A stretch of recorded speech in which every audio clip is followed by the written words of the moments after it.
네, 여러분 안녕하십니까. 이승조의 TMI 시간이 돌아왔습니다. 일단 시장 우리가 리딩 좀 잠깐 해드리죠. 우선주 보세요. 여러분들 보시면 한진칼 우선주는 7만원대 이상에서는 제발 옆에도 가지마. 이제 게임 끝났으니까 이것이 있을 때 저것을 보라고 했죠. 상속이라는 단어. 여러분들 상속이라는 단어가 한진그룹만 있는 게 아니라고 그랬습니다. 그러면 제가 이때 뭘 얘기해 드렸죠? 호텔신라 우선주. 그 다음에 이것이 있으면 저것이 있다 할 때 또 하나 뭔가 주가를 움직일 수 있는 끌개가 있습니다. 끌개가 있어야 돼요.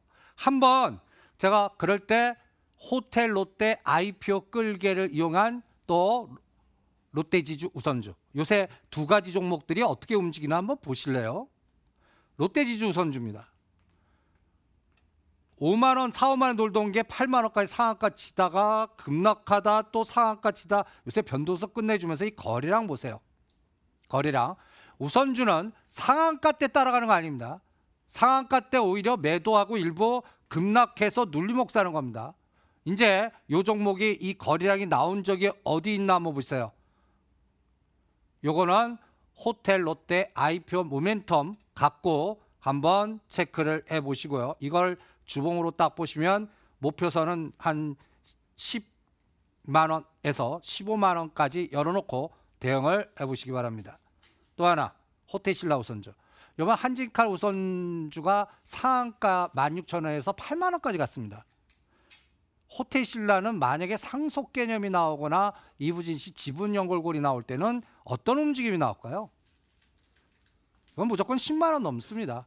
10만원에서 20만원까지 열어놓고 전략을 짜드립니다. 그래서 앞으로 우선주의 전략은 호텔신라 우선주, 코오롱 우선주, 그 다음에 롯데지주 우선주, 하나 우선주 이렇게 네 가지만 제가 설정해서 관심 대상에 넣어드리겠습니다. 또 하나 우리가 셀트리온 헬스케어 바이오 쪽에서는 셀트리온은 안 해드리고 셀트리온 헬스케어를 65,000원과 67,000원대 특히 날짜 3월 28일이 이때 삼성 바이오로직스가 접점 찍은 날입니다. 31만원대 이 이승조의 TMI 시간을 통해서 삼바 100% 매수 완료하십시오 하고 그 다음에 셀트리온 헬스케어 65,000원, 67,000원에서 매수 완료하십시오 해드렸던 날입니다. 오늘 얼마예요? 제가 이때 설정해둔 목표가 75,000원, 77,000원입니다. 다음 주에 50% 무조건 파시고요. 그 다음에 75,000원을 데드라인 잡고 직전 고점 85,000원 단 오면 8만원에서 85,000원 단 오면 다 파는 전략으로 가보시기 바랍니다. 그러면 이와 연계된 종목으로 삼성 바이오로직스도 같이 봐야겠죠. 삼성 바이오로직스 한번 보시죠. 삼성 바이오로직스 이거는 40만원입니다. 40만원. 그러니까 지금 한 3만원 남았네요. 40만원 넘어가면 여러분들 고점 매도하는 감각으로 강할 때 호재 나올 때 시가상위 종목들은 매도를 해주시기 바랍니다. 그리고 오늘 바이오의 대장주가 올랐다는 거 아주 저는 파생 전략 흐름 때 아주 중요한 사인을 주는 하나의 징후 아닌가. IT 대장, 바이오 대장, 롱숏이 또 갈리나? 이러한 포인트도 다음 주에 중요한 실적 시즌이거든요. 우리나라 SK하이닉스라든지 현대차라든지 막 이런 쪽 그리고 4월 말 5월 달로 넘어가는 마디입니다. 제가 파생시장에서 어저께 하방 공격 시작했습니다 라고 했어요. 292에서 10포인트짜리 공격할지 20포인트짜리 공격할지 이 부분을 체크해 드렸습니다. 이 부분을 머릿속에 숙지하고 이 부분에 대해서 같이 또 고민해 보죠. 또 오늘 준비한 거 하죠. 제가 이 시간 통해서 여러분들한테 북방주는 자신있게 가이드를 잘해드리고 있다라고 자신있게 얘기해드릴 수 있습니다.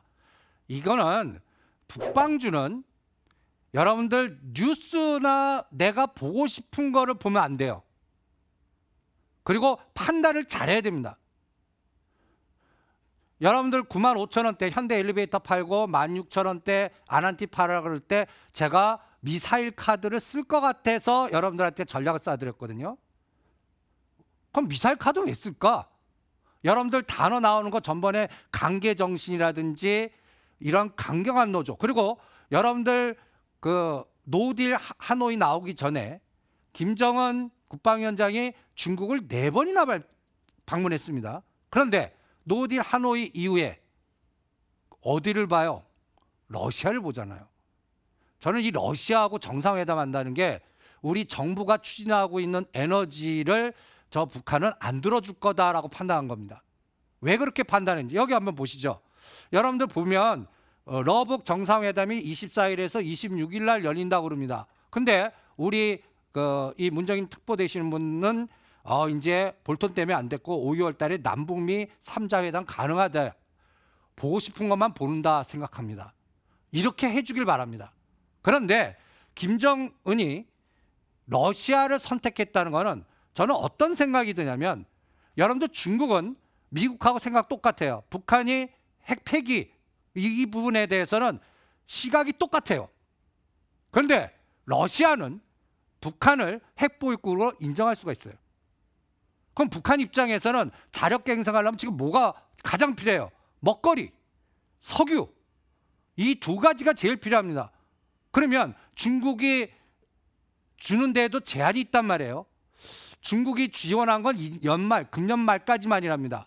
그러면 자력 갱생하고 시간 벌려고 그러면 어떻게 해야 돼요?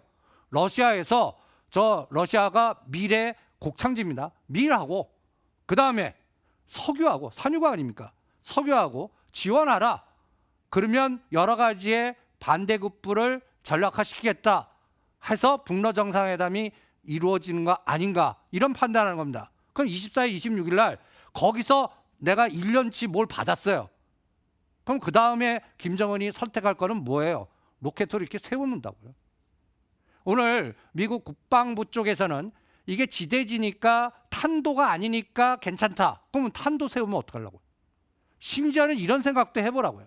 그럴 때 여러분들 보시면 제가 오히려 그래서 이 시간 통해서 한국항공우주 방산주를 사십시오라고 전략을 짜드리고 진짜 탄도 선택을 해버리면 이 현대 엘리베이터 어떻게 되겠습니까? 제가 95,000원단에서 8만 원을 지지하는지 봉기하는지 이 5월 달에 보겠습니다 했죠. 만약에 이 현대 엘리베이터는 언제 사냐? 진짜 탄도 세웠어요. 그래갖고 우주 강국해갖고 뭔가 쏴요.